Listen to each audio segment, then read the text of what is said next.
Hi, and welcome to show number 28 of the elcafecitotraveltalks, a podcast where people share travel stories and adventures. My name is Tony Lloyd, and I'm your host. I'd like to thank all the people who've donated to our program so far, and if you'd like to make a donation, please take a look at the podcast notes to see how you could do so. Looking at my status report, I could see that we've got some people from Brazil, some people from Ireland, France, Italy, Panama, and the Philippines. So thank you for listening in, and don't forget to subscribe so you get all the updates as soon as they come in. On our Facebook page, we have the written stories, and if you're someone who likes to write and would like to submit a story either for our Facebook page or for a future podcast, please send an email to elcafecitotraveltalks@gmail.com. For any questions or comments that you might have about the show, or anything that you want to tell me about how I could improve on the show, please send an email to that same address, which is elcafecitotraveltalks@gmail.com. For today's show, I interviewed my guest here with me at the El Cafecito in Cuenca, Ecuador, and he will tell us his story and how the coronavirus and the lockdown changed his journey. So please get yourself a cup of tea or a coffee and enjoy today's show. My name is Ryan Benjamin Lehman, known as Ben or Benito here in South America. So Ben, you're sitting here with me in Cuenca, Ecuador. My other interviews recently have been over Zoom. So let's talk a little bit about where were you before you started traveling and how your urge to travel came about. How was your...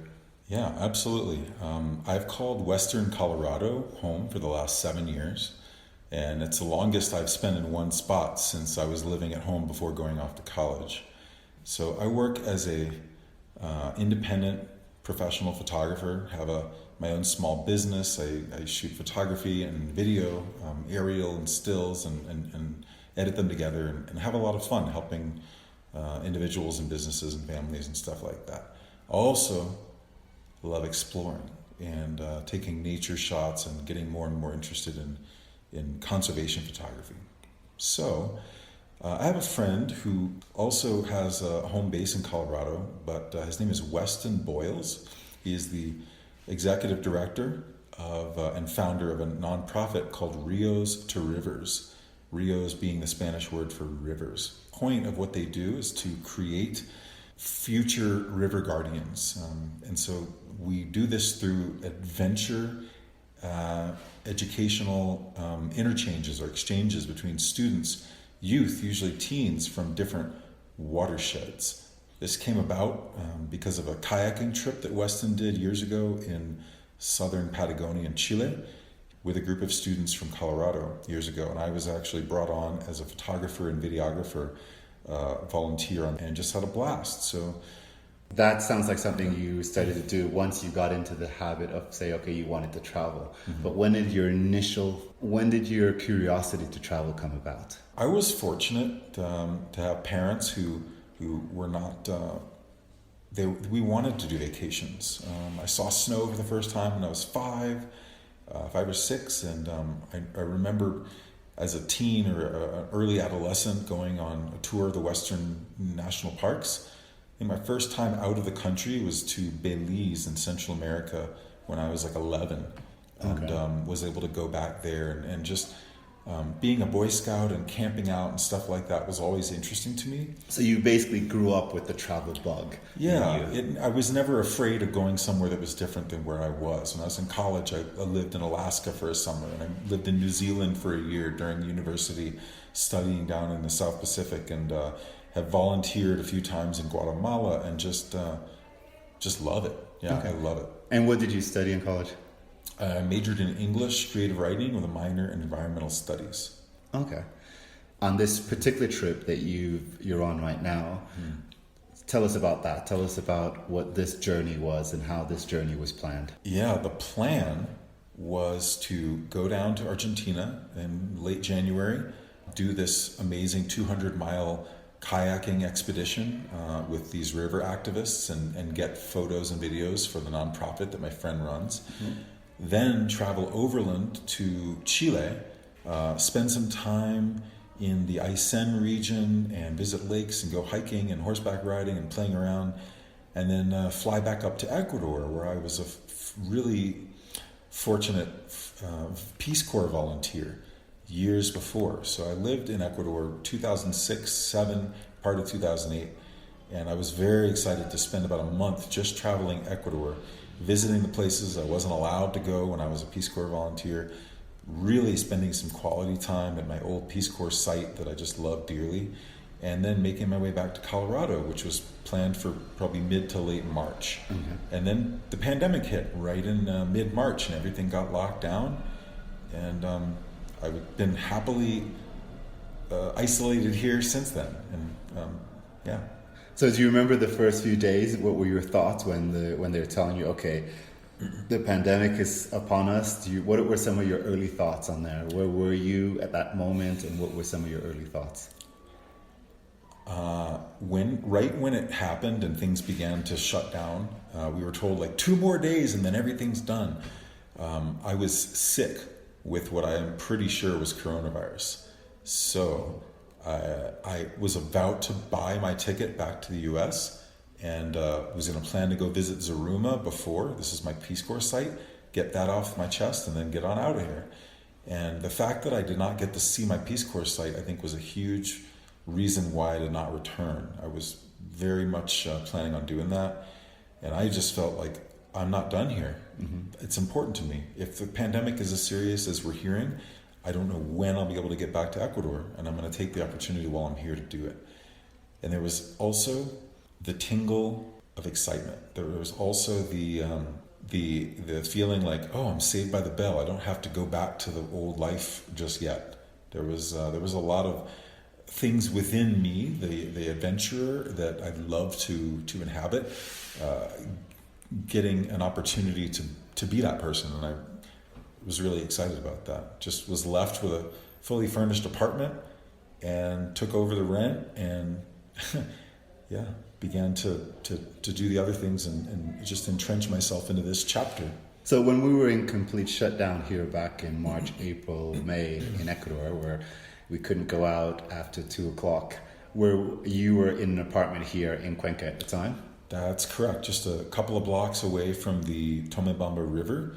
And it was a top floor apartment, so I had a view of the mountains and the sunsets every evening, and just had a blast. It was, I would go walking in the centro, just a few minutes away from all that cobblestone colonial architecture, and loved to take walks along the river and explore the parks, and began to get into a routine of not really having much of a routine. Okay. And you were quarantined by yourself, or did you have friends, or were there other people living in the building? How was that feeling? Yeah, so the apartment was that of a Peace Corps volunteer I was visiting, who was one of these more than 7,000 who were immediately evacuated from their sites all around the world back to the United States. And so I was alone beginning on the evening of March 16th. And I've been keeping a tally. I started a quarantine log where I just started making hash marks, line, slash. And I'm up to just about 200 days. Every morning I write another one on there. So for the vast majority of the time I was by myself. I know I spent one 15-day period where I did not leave the apartment. It was when the Syria, and I was like, I can do this. I'm going to go in isolation. I'm going to be a monk or a Jedi. I'm going to meditate. Okay. And it worked out just great. So you enjoyed the whole experience? I had a fantastic time with lockdown for the first couple of months, and then it began to get old. Okay. And so you were not worried that, oh my gosh, I could be here for the rest of my life. What's going to happen? There were no fears that were coming through your mind at that time, like of the unknown? I honestly can say no, none of that. I was fully excited about the opportunity to live out a plot twist that we all got handed back in March, and I just felt excited that I had more work to do down here, and I was delighted with the serendipity of just before I was going back, having this adventure land on my plate, and knowing that there was not a whole lot to do in terms of work or anything back home. Might as well stay here and have a different experience. So. Okay. Now that you're here and things are starting to somewhat come back to normal and people are able to go out and about, what are some of the things that you're doing now? What are... I borrowed a bicycle from some friends that I've made and paid to get it fixed up and really made it a little safer. And so get out and ride more. I spend almost every day spending some time walking along the river with headphones on, listening to a lot of audiobooks. And then one of the things I've been throwing tons of energy in since early April is using the fact that Ecuador now has broadband internet pretty widespreadly accessible. I've been helping form an artist collective to throw online parties and events like that can create real human connection, even in a time of social distancing where a lot of us are feeling more isolated. So it's immersive theater, it's a shared celebratory play, it is absurdity and drinking and dancing and karaoke and playing roles and wearing costumes, and it evolved. We were doing a party every couple of weeks, and it started with a few hundred and then several hundred more than that, and we are a bunch of people who have a ties to Burning Man, and the core team of us wanted to see if we could be part of Burning Man this year, because the Burning Man event held in Nevada, that is a huge thing, was canceled for the first time since 1986. And we had the opportunity and the honor to create and host one of the 7 or 8 different universes in the Burning Man multiverse. So that was a huge undertaking. We had nearly 4,000 people at this event, huge mixed reality hot tubs, and just realizing the potential of an off-label use of the Zoom video conferencing technology. And instead of using it to organize how companies could be more profitable, we were using it to organize how humans could become more connected and more happy and less anxious and more able to work from a creative place versus a fearful or anxious place. So anyone could just basically sign up when you have the next event and also participate in the program? It's open to everyone, or is there a special group that you have to be a part of? There were plenty of people who would sign up to an event and come and explore what we had to offer and party and enjoy it. And then we had plenty of people who would show up to an event that the core group had created and instantly offer, hey, I want to be a ranger with you guys. I want to volunteer. I have an idea for a room or an event. Can I start coming to the meetings? And the thing grew and grew and grew. And we just have a global group. I'm here in Ecuador. We've got people in Australia, the UK, Germany, France. There were some in Greece for a while, several places across the US. And we all get together, somehow coordinating the time zones and have meetings and plan the most unbelievably real online events. And it's growing in the different directions, and ideally we'll be able to use it to support artists, performing artists, musicians, creative people who are really suffering in this time where there aren't a lot of live venues available. So we've been able to raise money, and nobody's getting rich off of it, of course, but artists who had no income were able to get a little bit of income and have a great time. The collective that we started is called Co-Reality Collective, and the multiverse that we threw for Burning Man was called the Sparkleverse, and that's run off of what we're calling the Sparkle platform, which is several of the members of the collective were tech people, web designers, coders, who said we could do even more cool stuff with this, and created that platform, which then was the one hosted one of the Burning Man universes. Okay. I will put that in the podcast notes so people will have access to that information, if that's okay. Absolutely, and I'll give you the websites too. Okay, perfect. So you've been planning these online parties, these online events. You've been riding around town with your bicycle. What's next? Oh, well, I'll tell you this. I just want to say, I was up to about 111, 112 days with no handshakes, no hugs, because I've been tallying it all up in my notes here. And I met a woman in Parque de la Madre. One of the parks here in Cuenca. Right, one of the beautiful... Because not everyone who's listening to us has been to Cuenca. There you go. So I met this woman, and we had like a little date hiking up to Turi. Got caught in the rain. So Turi is a viewpoint here in Cuenca.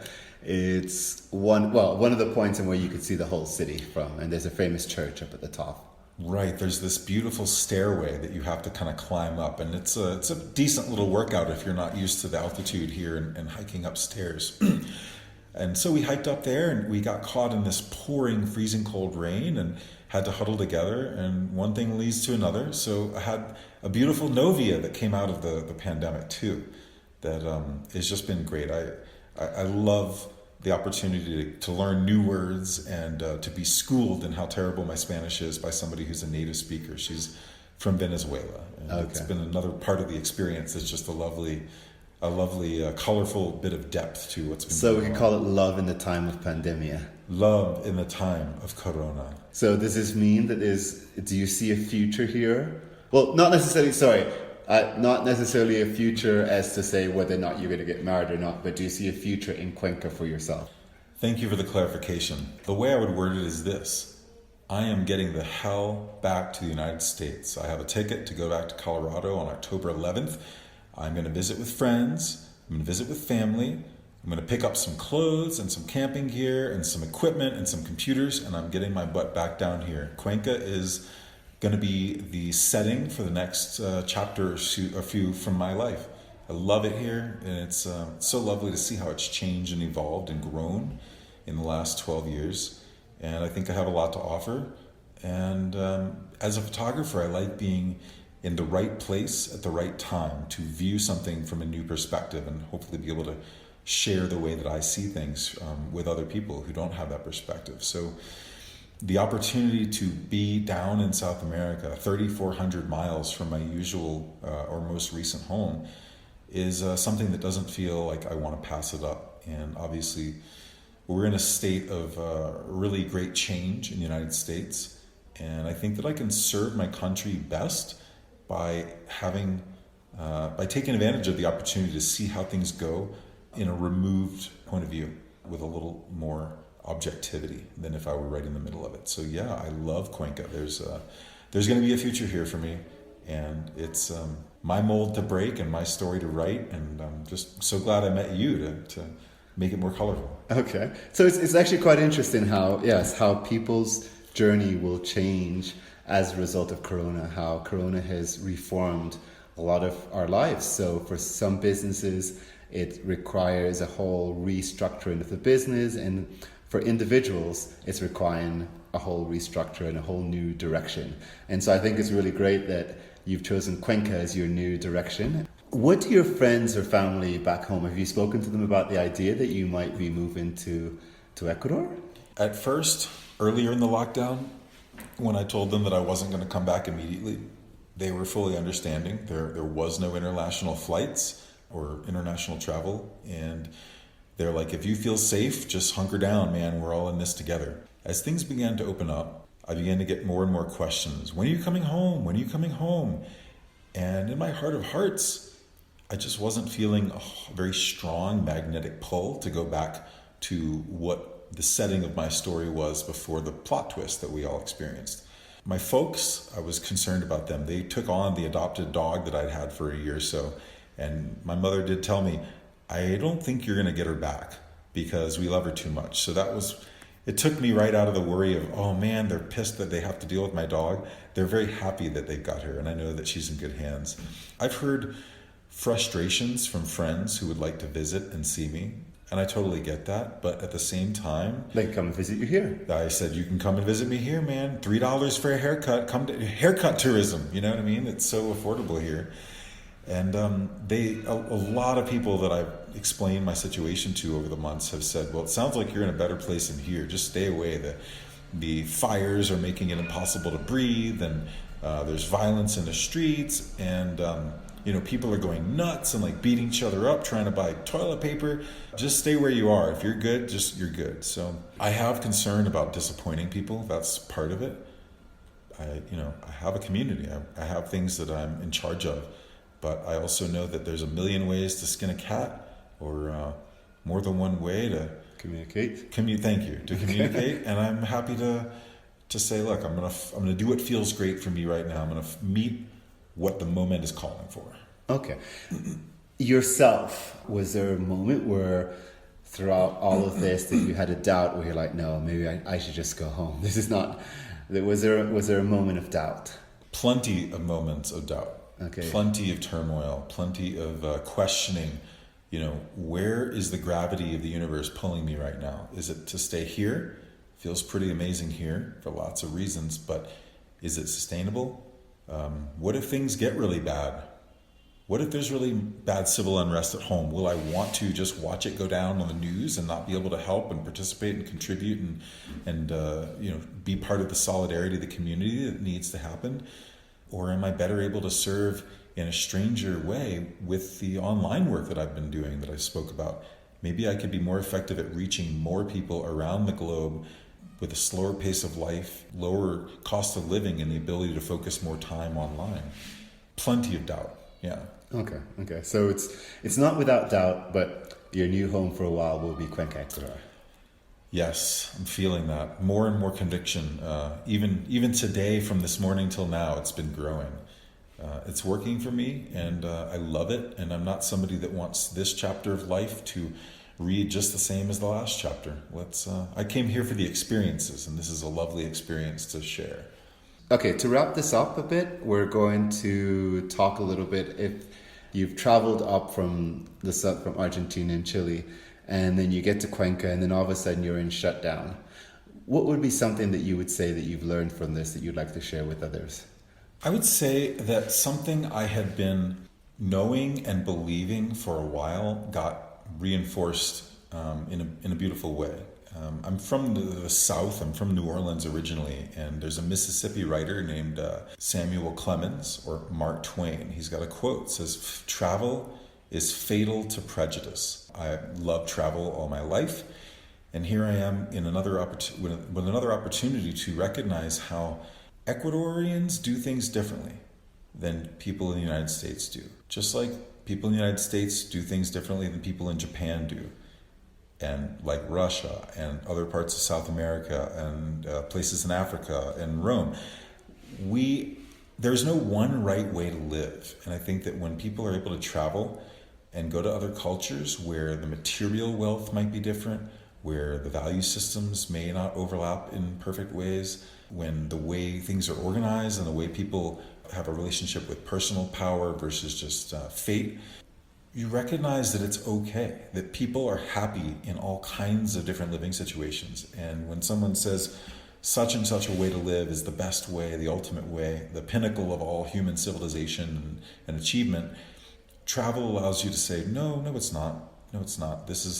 We're all brothers and sisters, all playing the same game, but depending on where you are, the rules might be a little different. There's more than one way to get to Rome. There's more than one way to get to Rome, exactly. And so down here, there's more than one way to cook a guinea pig, Okay. And they're all delicious. So travel is fatal to prejudice, and that notion has been reinforced as I watch what seems to be a concerning level of surfacing prejudice and hatred and racism in the culture that I grew up in, and wondering if people have just been crawling around in the same cage too much, and maybe they need to open the gate and go see that there's other ways to live this game of life and be a little more accepting and a little more open and a little more loving. So okay, that's a very good thought, and we'll leave on that note. Thank you for coming in today, and we're sitting here having some tea, so cheers. Little cheers, click click, there we go. Thank you for listening in once again. I hope you enjoyed the show. Ben's information could be found in our podcast notes. Also, if you're interested in donating to this show, please take a look at the podcast notes to see how you could do so. The written story is on the Facebook page, and if you're someone that would like to write a story, or if you have something that you would like to share with us for a future show, please send me an email to elcafecitotraveltalks@gmail.com. Any questions or comments that you might have, or any suggestions that you have on how to improve the show, I'd like to hear some more from the people who are listening. Please send an email to that same address, which is elcafecitotraveltalks@gmail.com. I look forward to seeing you here also some point in Cuenca, and also you're welcome to visit our sister location in Quito. Bye for now, and please stay safe.